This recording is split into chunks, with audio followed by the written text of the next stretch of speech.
à votre balado-diffusion. Merci de nous écouter en grand nombre et de vous abonner à YouTube, également à notre page Facebook. On passe ça Night Train au micro. Une nouvelle digne d'intérêt, très importante même, est passée inaperçue. Un fait divers, mais combien important à commenter. C'est passé aux États-Unis dimanche dernier à 10h du matin dans la ville de Tempe, qui est une ville en Arizona. Eh bien, un robot a tué une femme qui traversait la rue.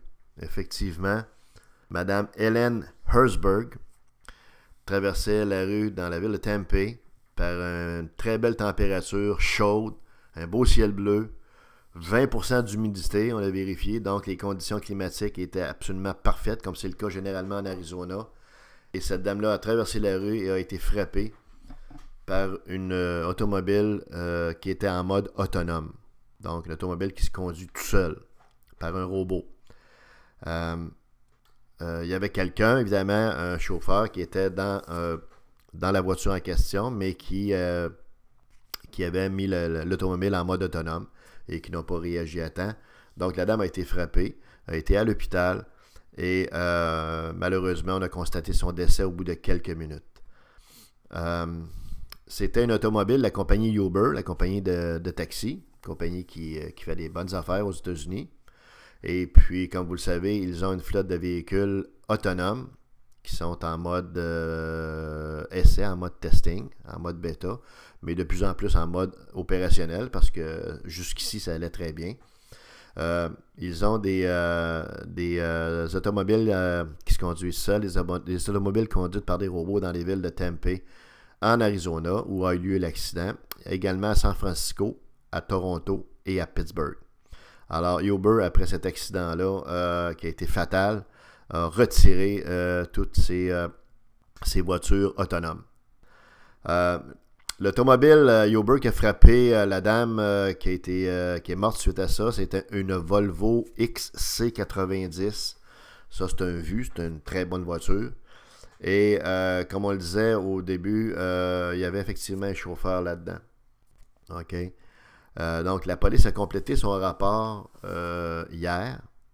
Et on comprendra qu'on est devant une situation inusitée. C'est la première fois qu'une personne est tuée par un robot qui conduit une automobile autonome. Alors, c'est pas banal. Ça n'a eu aucun écho ici en passant dans nos médias terrestres, nos médias traditionnels là, qui se nourrissent là, de dossiers locaux. Disons ça comme ça pour être poli. Revenons à ça. C'est quand même pas sans importance parce que, comme vous le savez, il y a énormément de recherches. Il y a plusieurs milliards, autour de 6 ou 7 milliards de recherche et développement qui ont été investis aux États-Unis sur les automobiles autonomes. C'est vu comme le futur. En tout cas, jusqu'ici, c'était vu comme le futur de l'automobile. La principale raison était que c'était sécuritaire et efficient. Mais premièrement, sécuritaire. C'est le cheval de bataille des automobiles autonomes. On dit c'est beaucoup plus sécuritaire parce que ça va être conduit de façon optimale. Ça va être programmé de façon optimale et non pas par un être humain qui, lui, est très imparfait, qui, lui, prend un coup, des fois, conduit chaud, est distrait ou s'endort au volant ou qu'on regarde son cellulaire au volant, etc., qui peut causer des accidents. Tandis qu'un robot, ça ne fait pas ça. Un robot, c'est parfait. OK? Donc, beaucoup moins d'accidents, beaucoup plus sécuritaire. Or là, on vient d'avoir un accident avec mort qui va remettre beaucoup de choses en question, surtout que, je le répète, l'accident est arrivé dans des conditions idéales. OK? La question qui va se poser, c'est finalement quel est le futur là, des automobiles autonomes. Okay? Il y a une compagnie qui s'appelle Waymo qui est toujours en Arizona qui est sur le point d'avoir une flotte de taxis à 100% autonome, avec des voitures autonomes, okay? Pour toute la grande région de Phoenix. Donc, c'est pas rien. Là. Il y a des compagnies américaines qui, de plus en plus, se tournent vers les autos autonomes pour les automobiles robotisés pour leur flotte de véhicules, pour des raisons économiques, pour des raisons de sécurité, pour des raisons d'efficience. Okay? Donc, c'est quand même pas rien ce qui est arrivé hier. Surtout que quand on regarde les statistiques au niveau global, mondial, on a trouvé un chiffre intéressant, c'est que au total, tout là, dans tout le monde entier, il y a l'équivalent, le ratio, il y a une personne, 0,16, qui décède par 100 millions de milles conduits. Donc, c'est un ratio qui est infinitésimal quand on le met à l'échelle mondiale. C'est sûr que tout ça est biaisé par le fait qu'il y a des pays qui sont encore à l'ère des charrettes et des ânes et des chameaux, bien évidemment, mais tout de même, c'est un ratio qui va être difficile à atteindre dans les milieux urbains pour les voitures autonomes. Okay? Mais il reste néanmoins qu'aux États-Unis, si on regarde les choses de façon plus précise autour de chez nous, aux États-Unis, l'an passé, on a vérifié, il y a eu 40 000 morts sur les routes aux États-Unis. Et là-dessus, il y en a eu, sur les 40 000, il y a eu 6 000 piétons, 6 000 personnes. Donc, ça, c'est 16 personnes par jour qui meurent frappées par une automobile conduite par un chauffeur, un être humain aux États-Unis. Donc, tout ça pour vous dire que le décès de la dame en Arizona a causé un onde de choc dans le milieu des technologies, dans le milieu évidemment des voitures conduites autonomes. Et ça pose beaucoup de questions. Vous savez, en Arizona, ça pose la question de la réglementation en tout premier lieu. Là. Le gouverneur de l'Arizona, Doug Ducey, est un gars extrêmement progressiste et il a carrément signé un décret, lui, il y a plusieurs semaines, disant aux compagnies, permettant aux compagnies privées d'opérer en mode autonome sur le territoire de l'Arizona sans demander un permis spécial, sans exigence, sans requirements, comme on dit, pour encadrer un petit peu la mise en place de tout ça. Bon, on s'entend qu'on est aux États-Unis, autant en Arizona, pour ceux qui connaissent le coin, c'est un milieu assez libertaire, assez déréglementé, c'est plaisant pour ça. Par contre, ça pose la question, l'accident qu'il y a eu, est-ce qu'il devrait y avoir une réglementation? Parce que là, les gens s'interrogent sur le pourquoi de l'accident. Une première constatation qui a été faite, c'est que la dame ne traversait pas dans un couloir, dans le couloir qui est réservé aux piétons. Vous savez, le couloir là, qui est hachuré un peu en diagonale. Et Dieu sait qu'aux États-Unis, là, les gens sont très disciplinés là-dessus normalement. Bon, là, évidemment, la dame, évidemment, on ne sait pas pourquoi, mais sans le vouloir, involontairement, une distraction, n'a pas traversé dans ce couloir-là. Or, on sait très bien que la robotisation des véhicules en mode autonome passe par, effectivement, la géographie, si on veut, des lieux, hein, la géomatique des lieux. Donc, et on est capable, avec ces références spatiales-là, d'être capable d'identifier les zones de piétonnières. Alors, est-ce que le programme est fait pour que les gens passent là-dedans?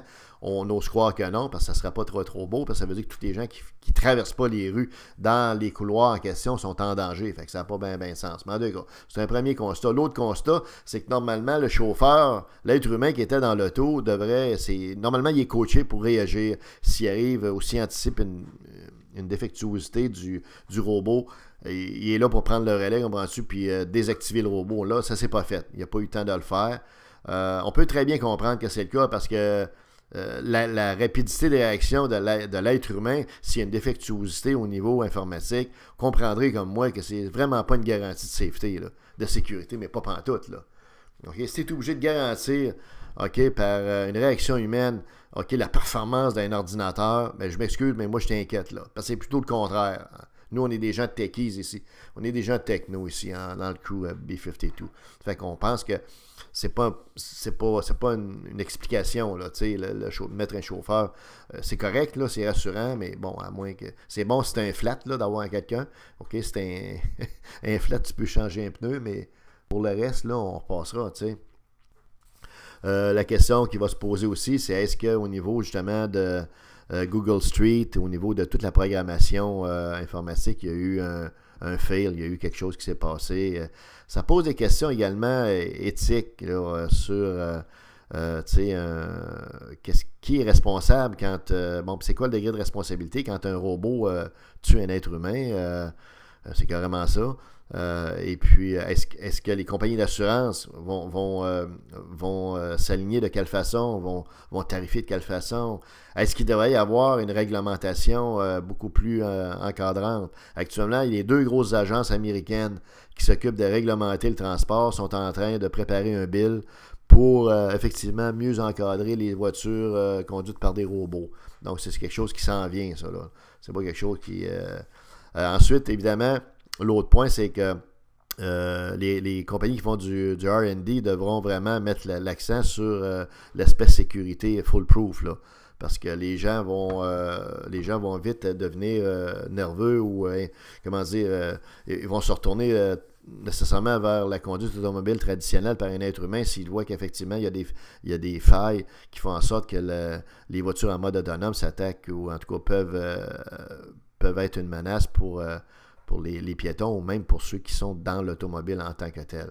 Bref, on pensait d'être près du but, pas mal plus que ça avec les voitures en mode autonome. C'est pas tout à fait le cas. Il faut toujours avoir confiance, je pense, dans les technologies. Ça va être très important d'avoir les conclusions de diagnostic du pourquoi de l'accident qui a eu lieu en Arizona. Et ça risque d'influencer favorablement, positivement les fabricants de voitures autonomes et le R&D pour être capable de faire en sorte que ça n'arrive plus. OK?